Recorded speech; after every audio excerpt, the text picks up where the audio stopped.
Now on July 1st, I'll be able to say, "Hey, happy birthday month, AP."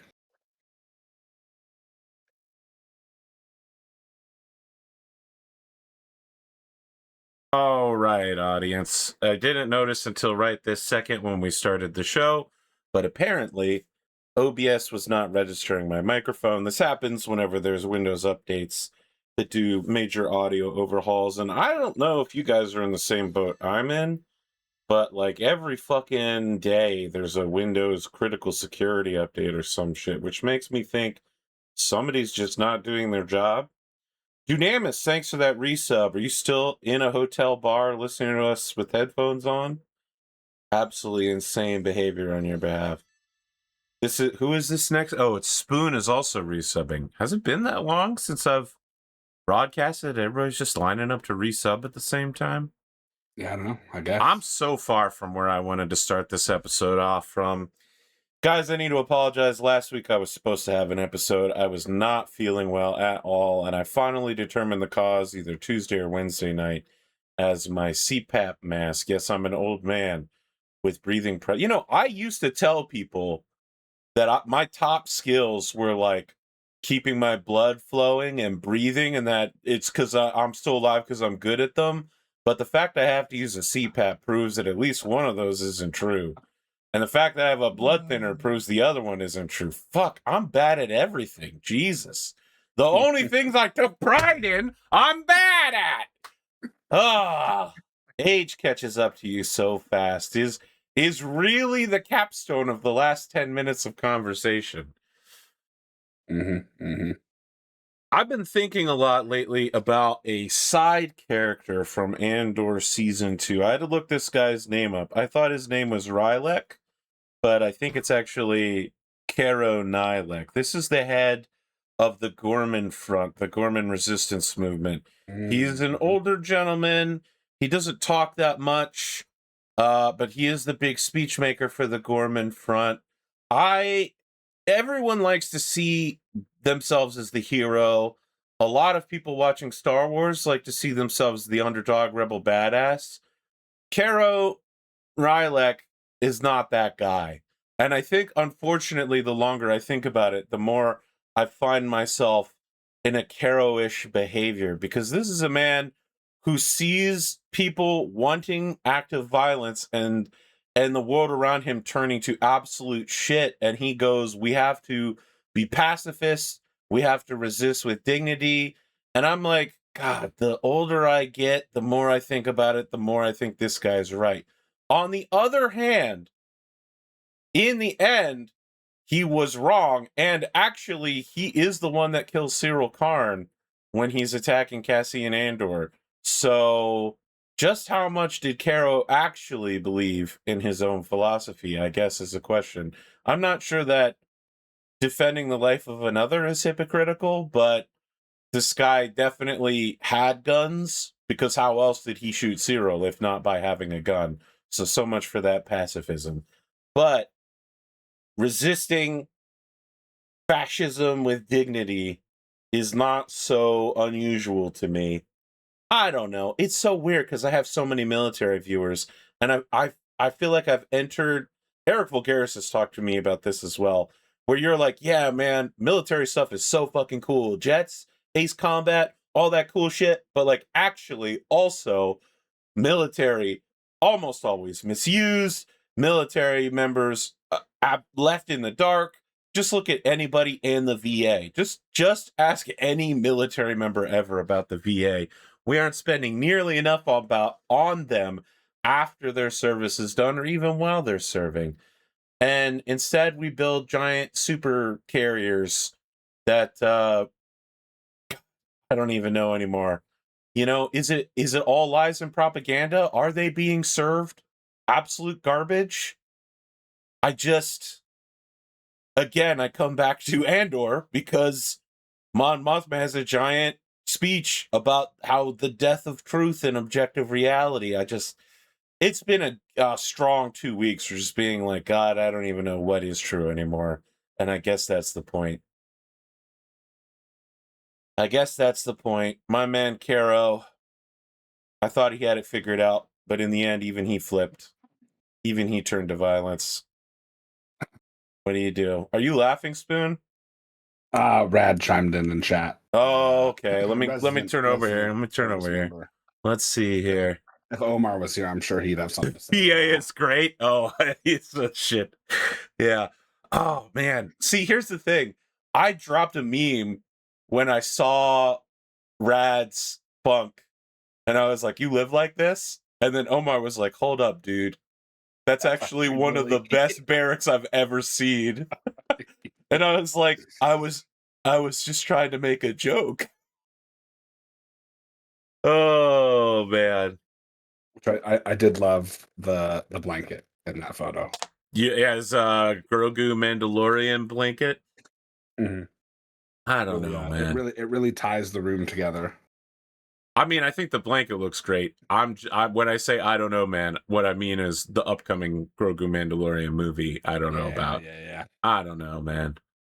You know, I was I reserve judgment on basically anything Star Wars until I watch it, because some of it has been really good. Let's be clear. The first three episodes of Andor were bad. The first 2.5 episodes of Andor were bad. They were absolute. It was so slow. No one was really sure where things were going. Yes. The 100%. Highlight moment was a guy going, corporate security. Just very Scottishly. All right. Great. When that is carrying the whole series, you fucked up. Then there's like TIE fighters. They're escaping into space. There's a bank heist, and I was like, it's on, buddy. But it was a calculated move, right? Because they released the first 3 episodes all together. Together, yes, I know. So because they know their viewer is going to binge all 3 of them all at once. Now, don't say they know their viewer, because this is the same company that released the Acolyte, so they absolutely don't know their viewer. No. That's different. Like the Acolyte has its own failings, but as a streaming service, you know that people watching your streaming service will binge watch your content. That's why Disney Plus does not release entire seasons at once. That's why Amazon Prime does not release entire seasons at once anymore. I hate that, though. It used to be that they would go, "Hey, here's the show. Here's 12 episodes. Here's 24 episodes." I like that. And people would watch it all at once. Yeah.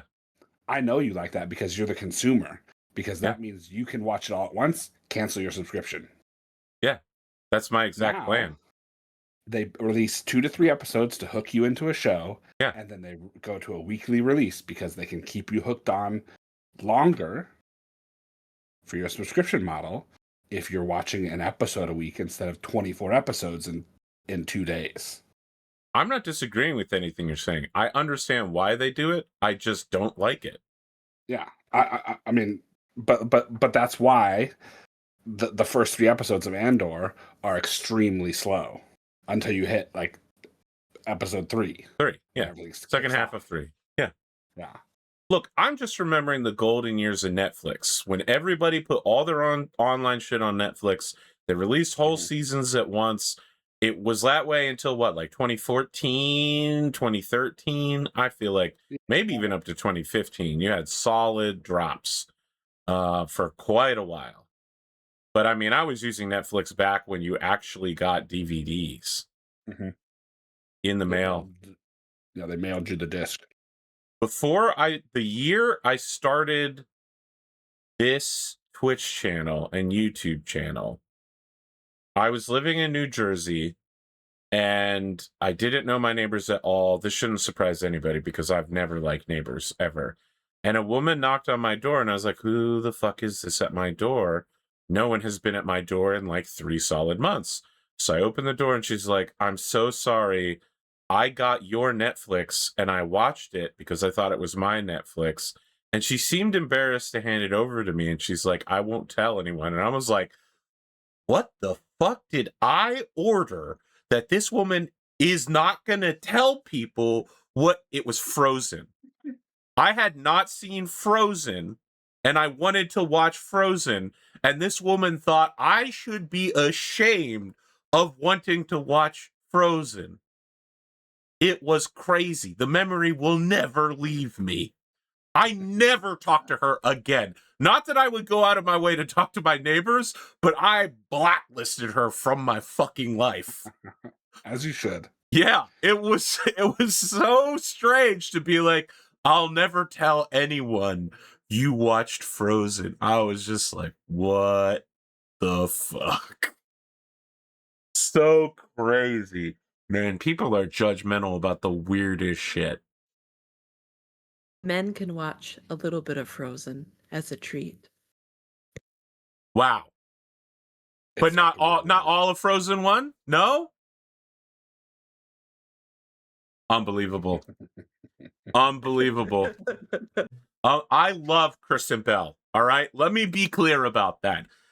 Kristen Bell and amazing. Kristen Bell and I have grown up in parallel realities together. Let's be very clear. Veronica Mars, the first Assassin's Creed, The Good Place, all right? I love Kristen Bell, all right? If someone was like, who's your anime gotcha girl waifu, but in real life, I would be like, my Oshi is Kristen Bell. I've always loved her, and I always will love her. She can never do anything wrong. Even when she did that weird stuff about lemurs or pangolins or whatever it was, even with that, I'll forgive her, because it's Kristen Bell. All right? If I want to watch a Kristen Bell-related product from Disney, full adults live their entire lives going to Disney World. They get lunch every day in Disney. They're called Disney adults. Would you say you have a more Kristen Bell 23? No, I would say I have a more Kristen Bell like 7. Oh, okay. It's not high. It's just the only Amore I have for a real life person. Okay. I'm not in love with her. I just like everything that she's in.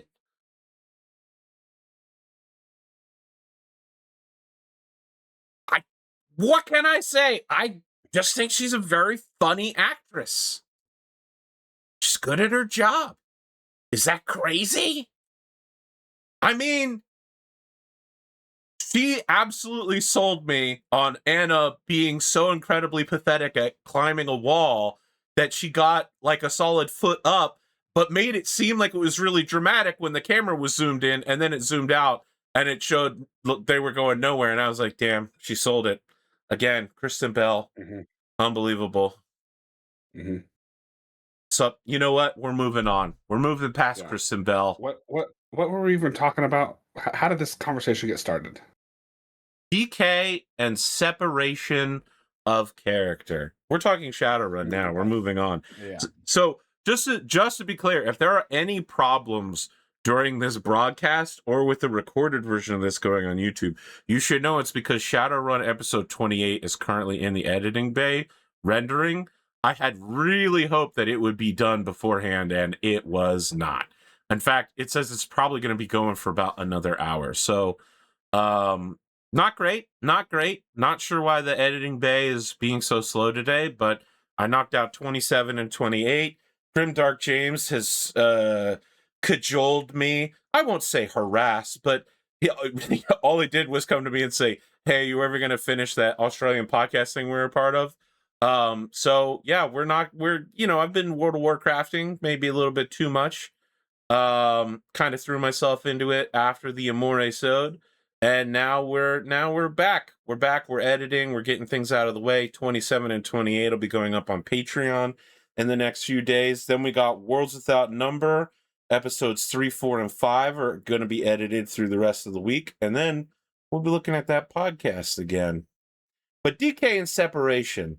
Here's the thing. DK is such a weird black box character to me because I describe scenes of things that have happened to me in real life fairly often when I'm talking about DK.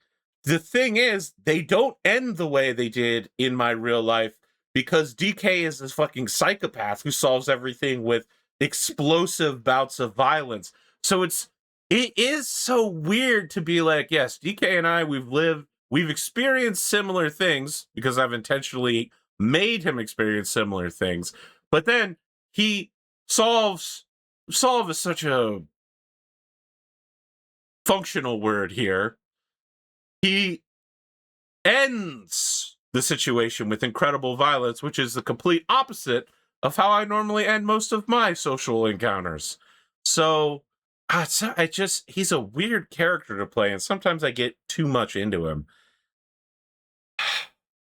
I don't know, audience. You guys, assumably, some of you are role players. Certainly very interesting.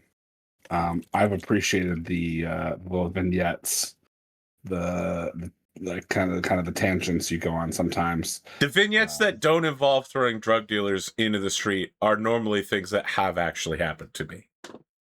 So the one where you went up to like a mountain retreat and beat the shit out of all of them. No, that obviously was not something that happened to me in real life. Okay.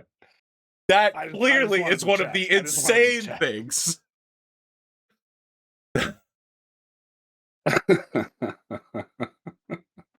I don't think it's any surprise to people that I listen to some ASMR RP or ASMRP, whatever you want to call it. I think it's a very interesting form of storytelling. I started listening to it because I like vampire waifus and I like being murdered by vampires. And then I thought, I wonder if I can somehow incorporate the script writing into the way that I described it. And you know what? It actually has not worked out for me. But it is such an interesting way to see scripts be written for the format, where a lot of the times the person speaking has to imply that the listener has said something or taken action. It's kind of similar to the way that people have written over the years for Link in Nintendo Zelda games, where like Link basically never speaks, but he absolutely is saying stuff in character that we don't hear, right? Like he obviously is speaking to shopkeepers and getting them to get stuff, or people respond to him in ways, but we don't hear him speak. So the script has to allow for the fact that the other characters need to elucidate their thoughts, Link's thoughts for them. Mm-hmm. But the whole industry has turned to absolute fucking shit over the last 3 weeks. Just as an example, I want to say a year or two ago, all the food YouTubers and TikTokers out of nowhere all started saying, anytime they mention the word tomato in any way, shape, or form, they'd immediately, reflexively, almost religiously say, and don't forget to salt your tomatoes. It just started out of nowhere. I don't know who started it, but they all do it now. I don't know if it's like some talent agency, their editor all told them, or it's just virally spread around. But if you pay any amount of attention to anyone talking about a fucking tomato in the last, let's call it 3 years, they can't stop telling you to salt the tomatoes. Before this, I'd never heard of anyone salting the tomato in fucking history. Like, you just slice a tomato and you eat it, right? Like, that's normal. You just slice a tomato and eat it. I mean, that's psychotic. I slice a tomato and I throw it away because I don't like tomatoes. But if you like tomatoes, I mean, I don't know why you would salt it. My dad eats them with salt and pepper.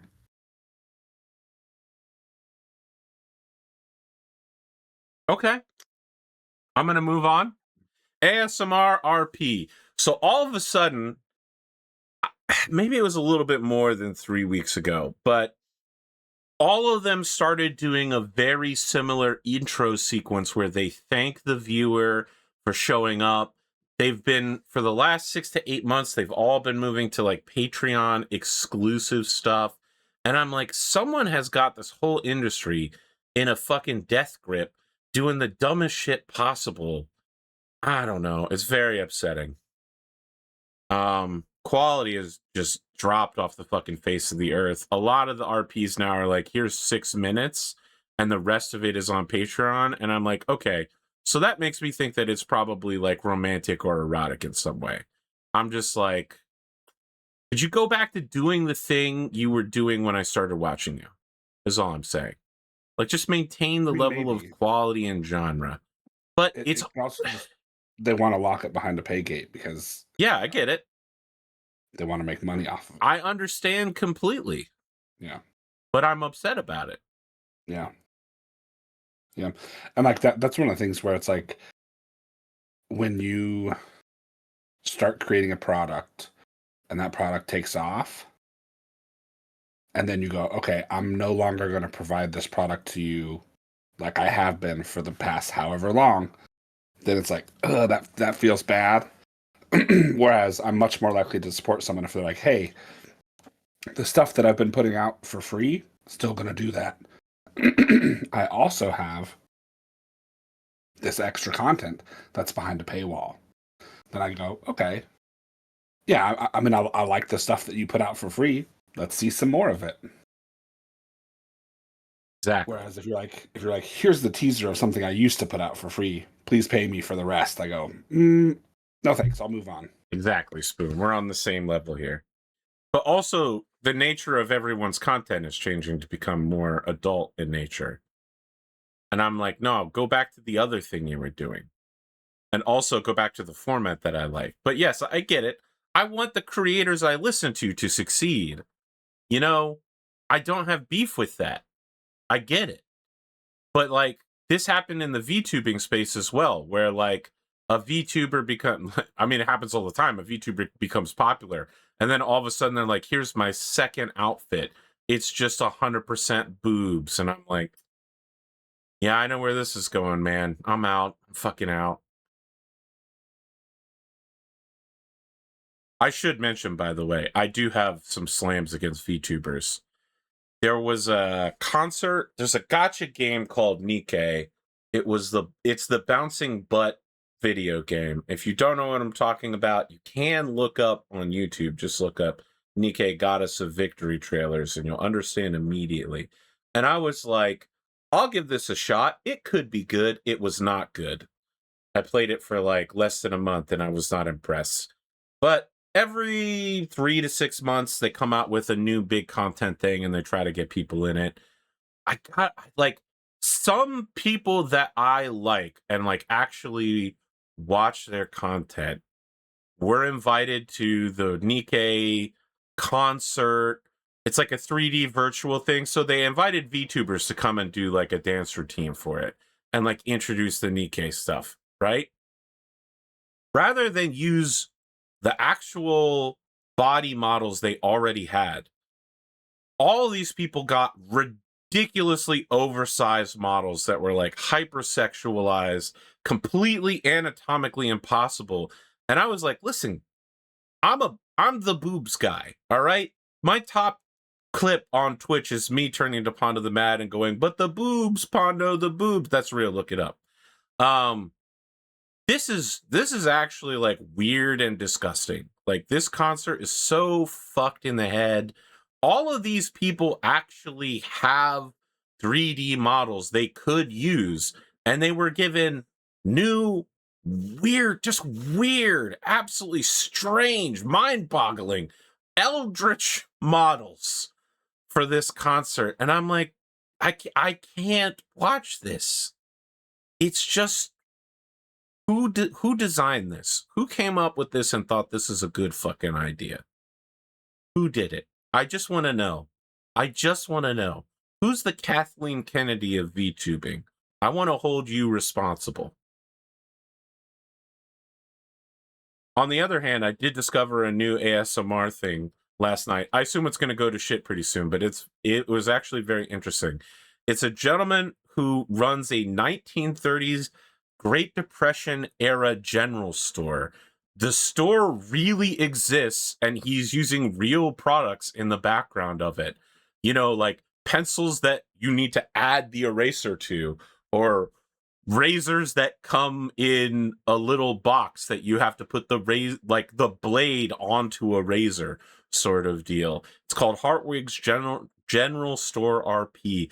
I was actually very impressed with the quality. He does this weird thing though where he does like random unintelligible whispering, And I don't know, I guess that's a really popular ASMR thing. I'm not into it at all, but just like the acting and the like RP of being a guy in the 1930s, and I didn't even know that grocery stores operated that way back in the day. Maybe they do, maybe they don't. He seemed pretty authentic, where it would be like you hand him a list of what you want, and then he goes into the store, assembles it for you while you wait nearby, and then hands you a bag at the end. And I'm like, damn, that's crazy. How did anybody get anything done back in the day? But now,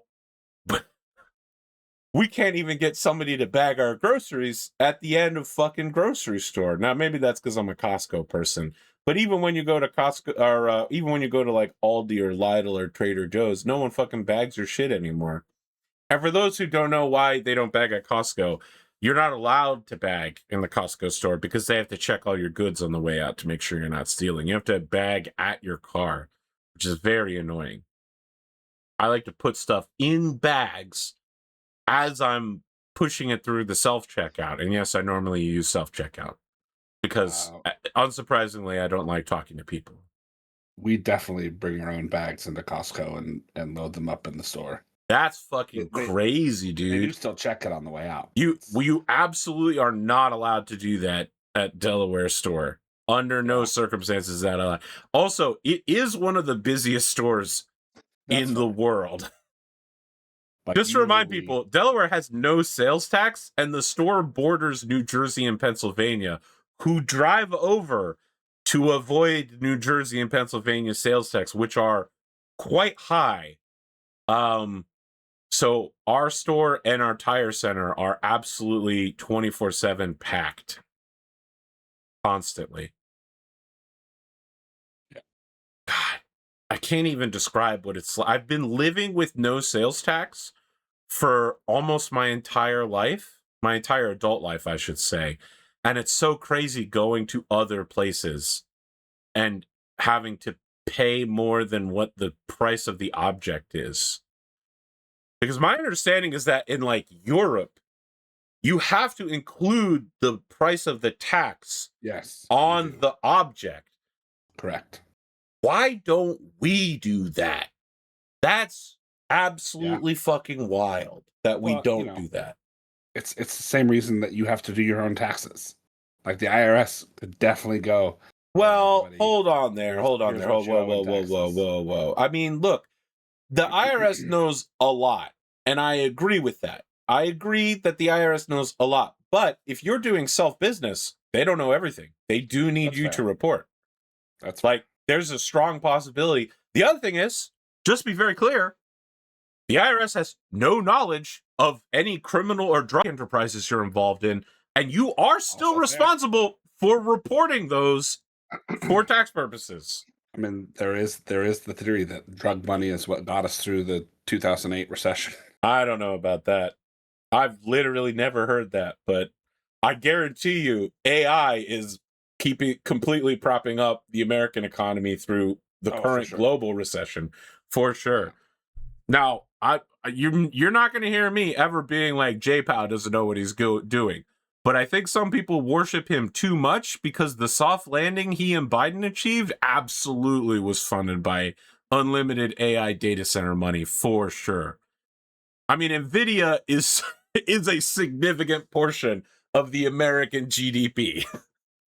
No one company should be a significant portion of the American GDP. That's not how GDP is supposed to work. I actually turned so I could put my elbow on the table so I'd sound more authoritative, but now I don't know if that actually worked. Can we circle back to Shadowrun for a second? Absolutely, go ahead. I'm gonna propose it to you here, and I'll put it in the Dynamis is in chat as well. So I've got three of my 4 players here. How do you guys feel about possibly trying the initiative system from 5th edition? No. And you don't like that? I will tell you why. Okay. When I start the show, I say, welcome to episode XY of Shadowrun Ides of March, a Shadowrun 4th edition actual play. Sure.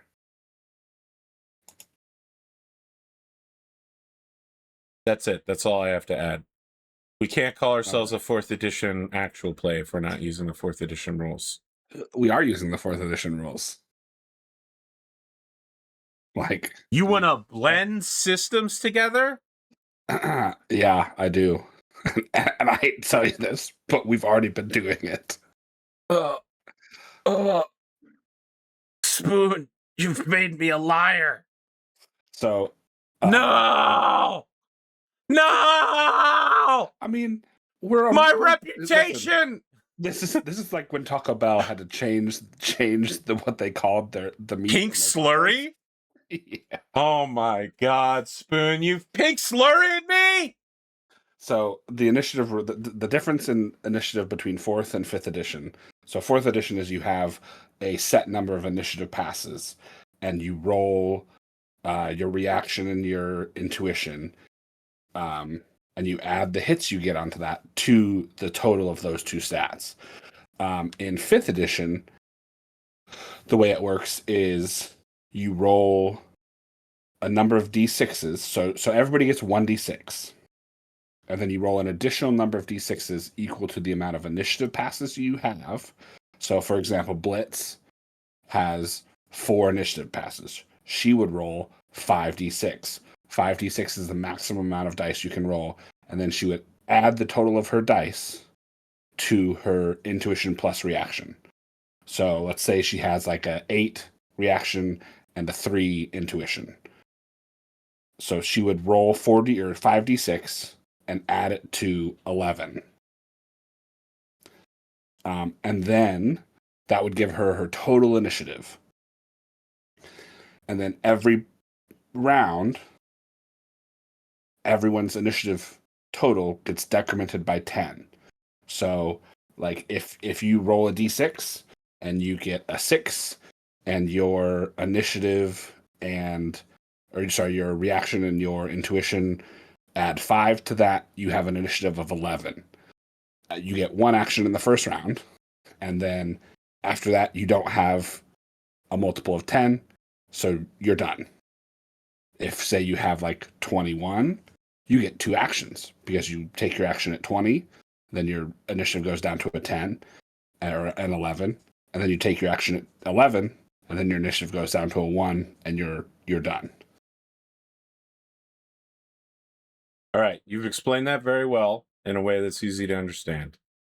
You're the game master and you get to make these choices. But also know that for the purposes of dramatic comedy, this whole time, in my mind, I've been imagining Anakin on Mustafar screaming, "I hate you," while crawling out of the lava.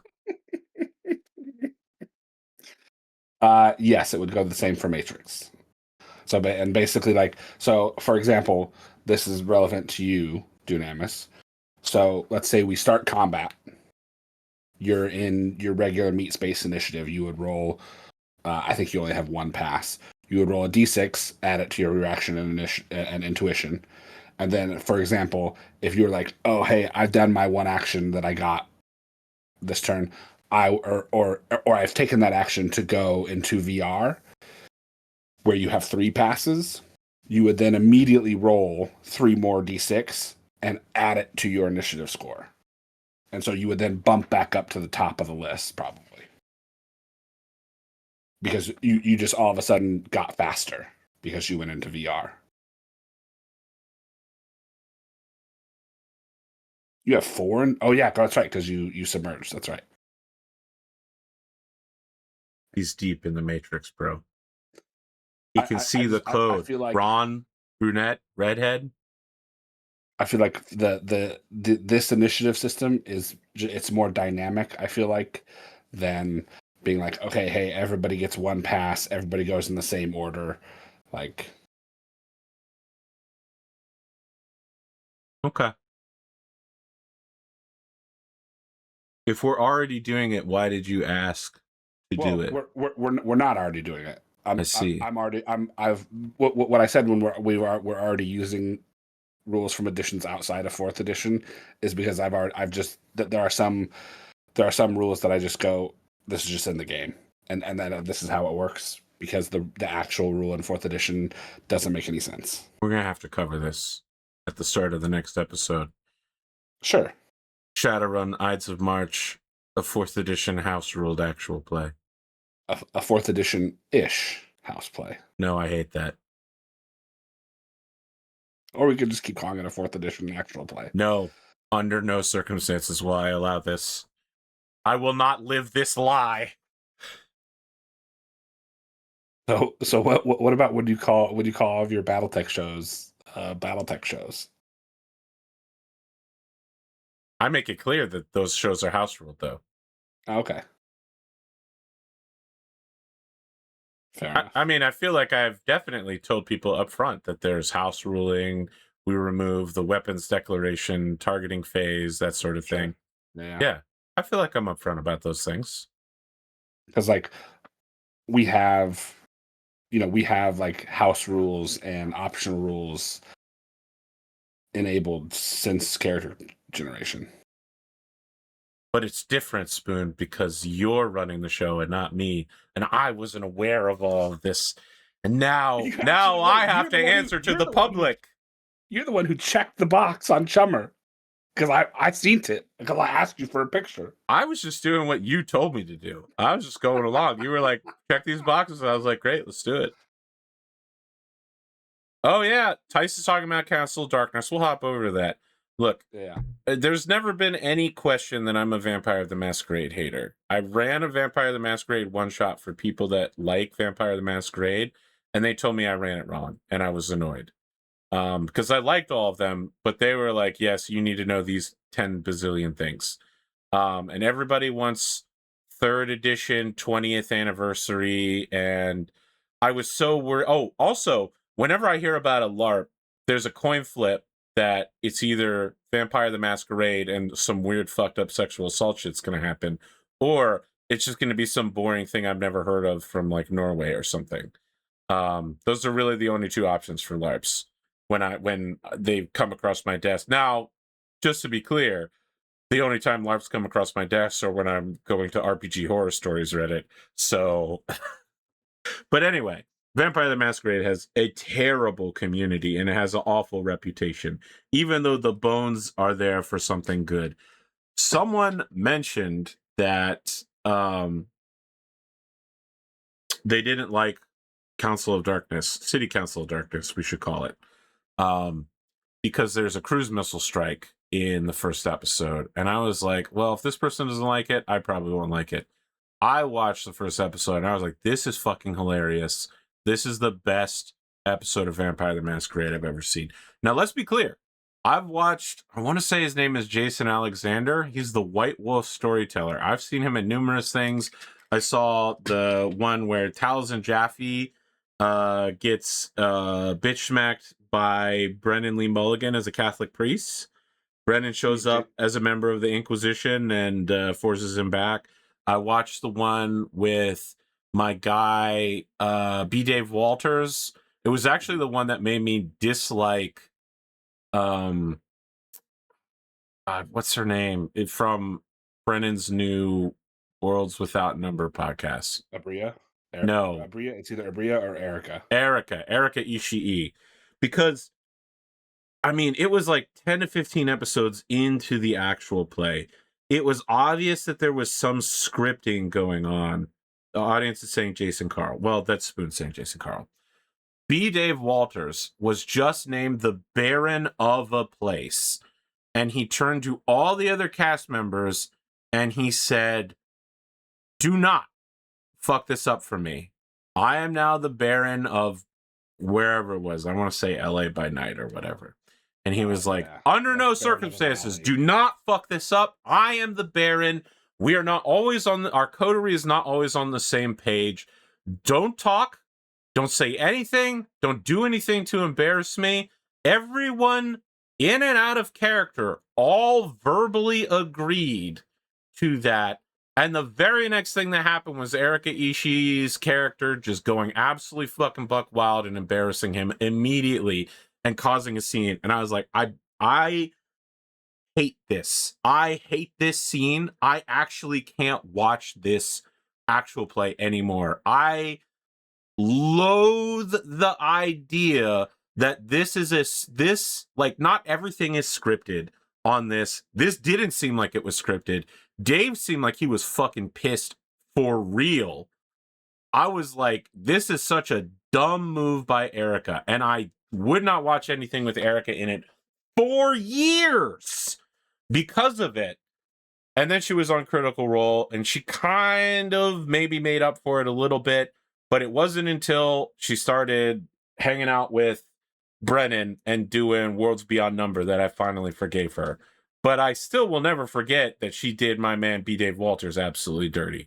Now, let's be clear, B. Dave Walters, no saint, absolutely a man who will roll a die before saying what he's rolling a die for, and will roll that die without asking the game master, can I use XYZ skill? Like, Dave will throw dice on a table long before anyone knows what's happening.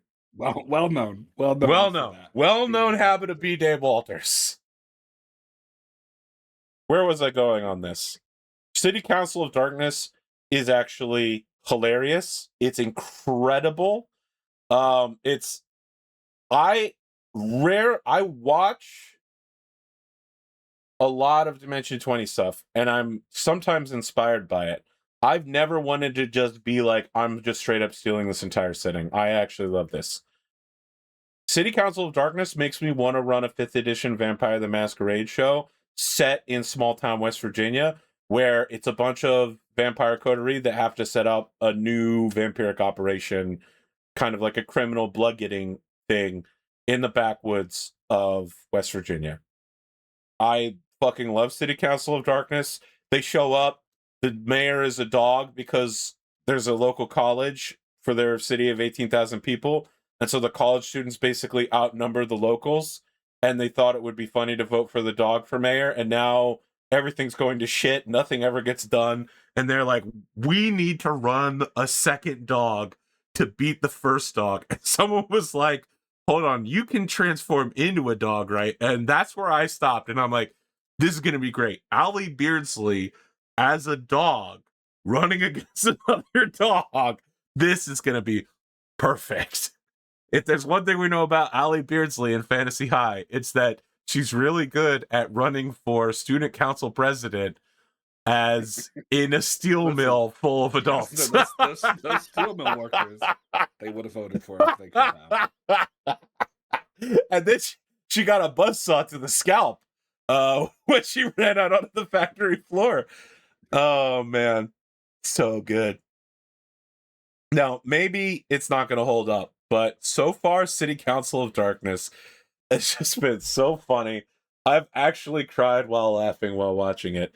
It's easily, by far and away. I didn't mention that I also watched the Penny Arcade BTM thing with Jerry.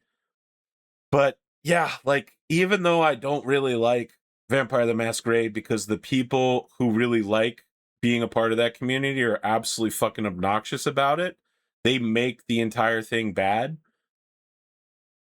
When you release yourself from that neighborhood, when you allow yourself to walk away from those people, Vampire the Masquerade can absolutely reach incredible heights of criminal comedy.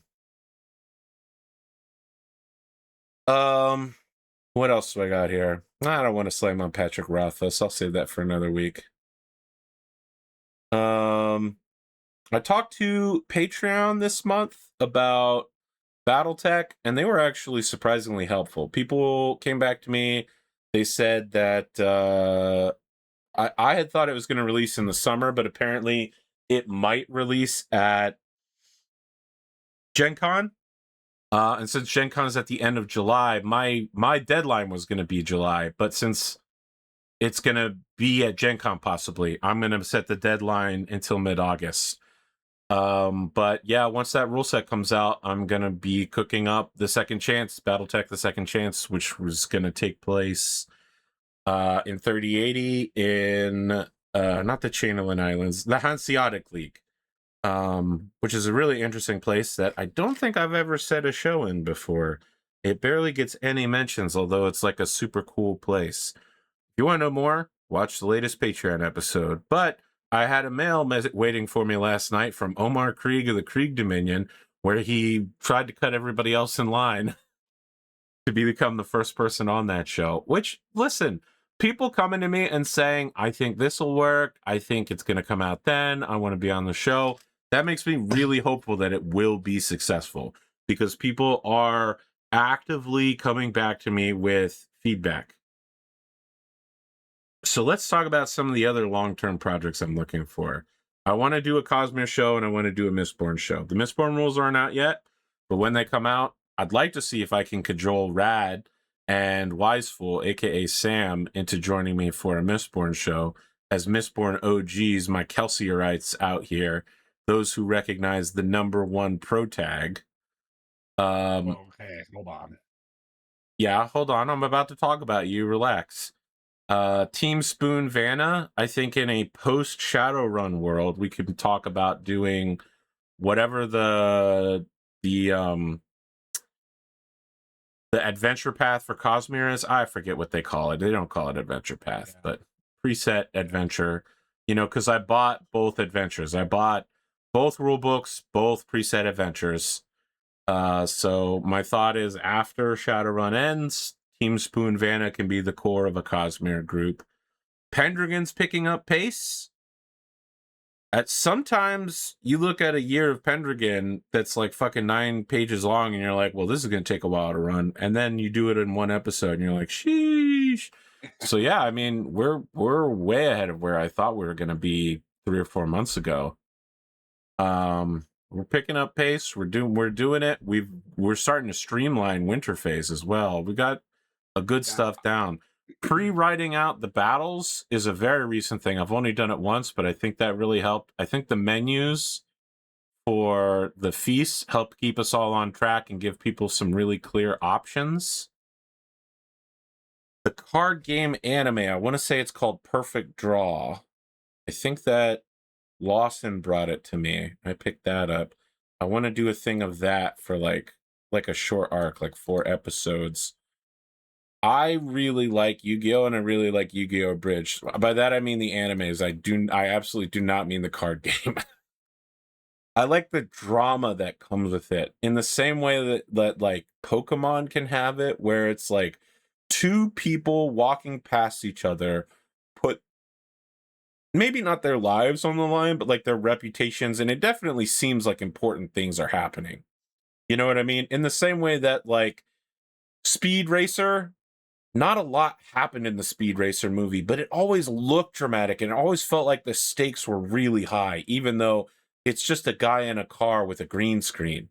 You know what I mean? The Yu-Gi-Oh thing is always like, that's right, Yu-Gi. I play Blue Eyes White Dragon, and then everyone in the crowd's like, whoa, oh, whoa. And Yugi's like, I don't know how I'm going to overcome this. That's the absolute fucking vibe that I want to bring. I want to bring the vibe of ProZD doing the tic-tac-toe anime skit. That's the perfect 9-second anime skit right there. Some other projects I've got, I'd like to do Crusader Kings 3 and Victoria 3. I think the only people that play Victoria 3 with me are Lawson and Omar, but that's a group we could do something pretty cool with. And do like a special night of like, or maybe like a daytime thing where we play for like 5 or 6 hours and everybody plays a different country in Crusader Kings 3 or Victoria 3, and we just go for like 5 or 6 hours on a mission.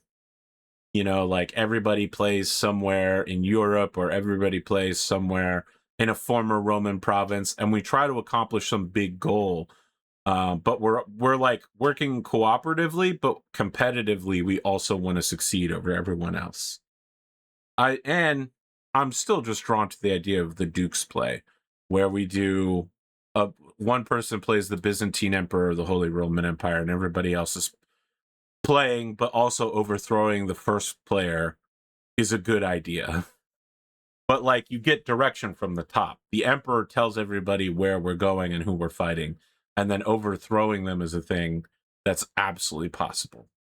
I mean, that's classic. Is EU5 good? I don't know. No idea. I heard it was awful when it came out, which made me cancel my pre-order.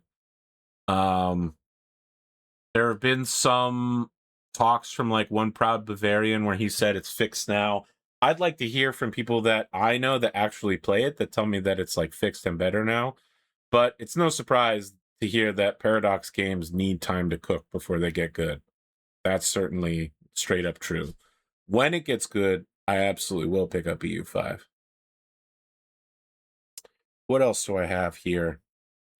Some point in the future, I'd like to run a Dungeons and Dragons 6th edition, although I guess we all pretend it's just 5.5 edition or special 5th edition or whatever the fuck they're calling it. It's actually 6th edition.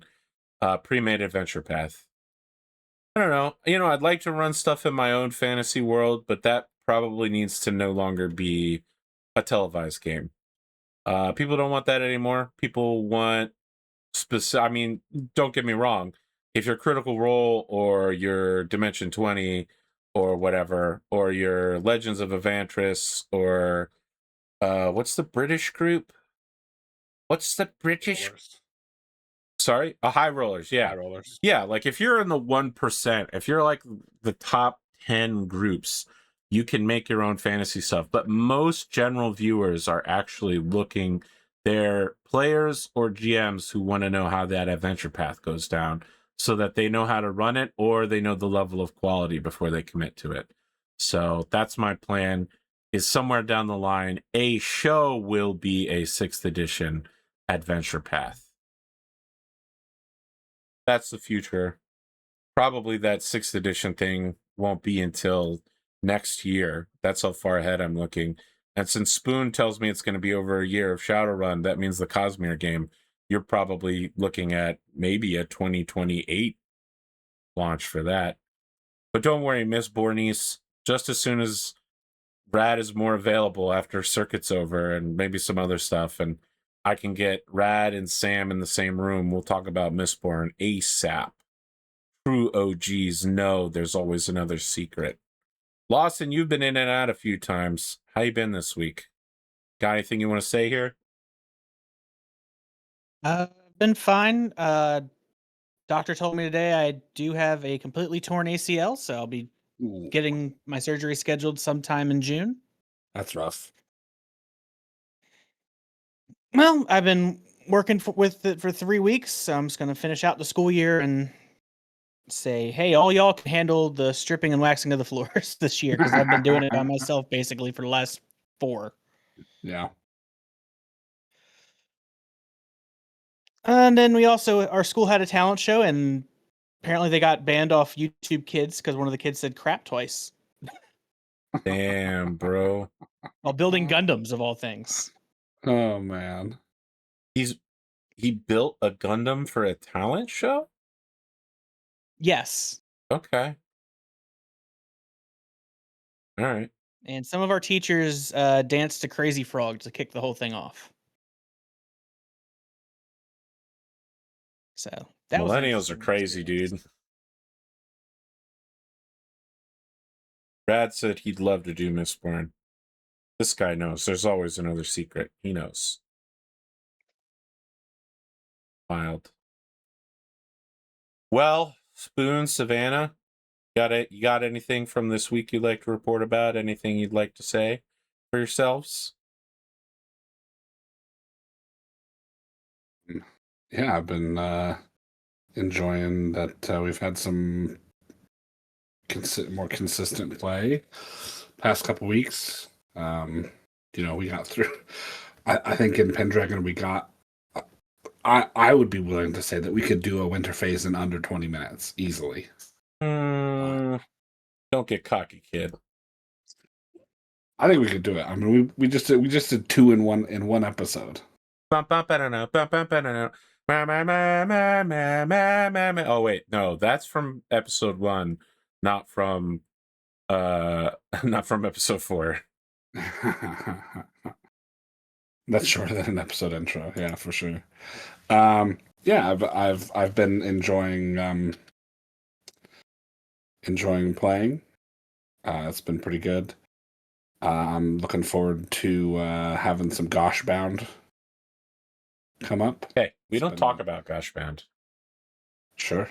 I was going to propose to the Goshbound group that they be part of the invitational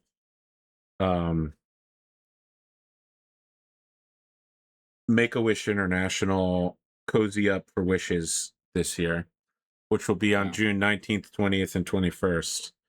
So on the 19th, I'm not sure everyone from Shadowrun got back to me about it yet, but my proposal is we do a live episode of Shadowrun that's from a non-canon alternate setting. Then we do King Arthur Pendragon, which I proposed to everyone, and I think they all agreed. Or on the 20th, we do a non-canon. All of the people who died and had Fairy Knight characters play their Fairy Knights.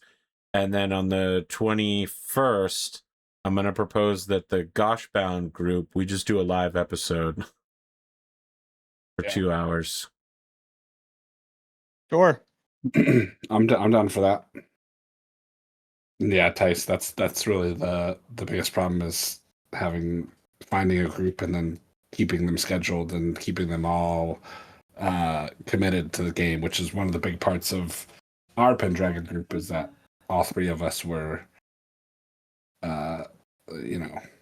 we are in it to win it. The only way you win you literally can't win Pendragon. The King Arthur legend ends in absolute fucking abject disaster.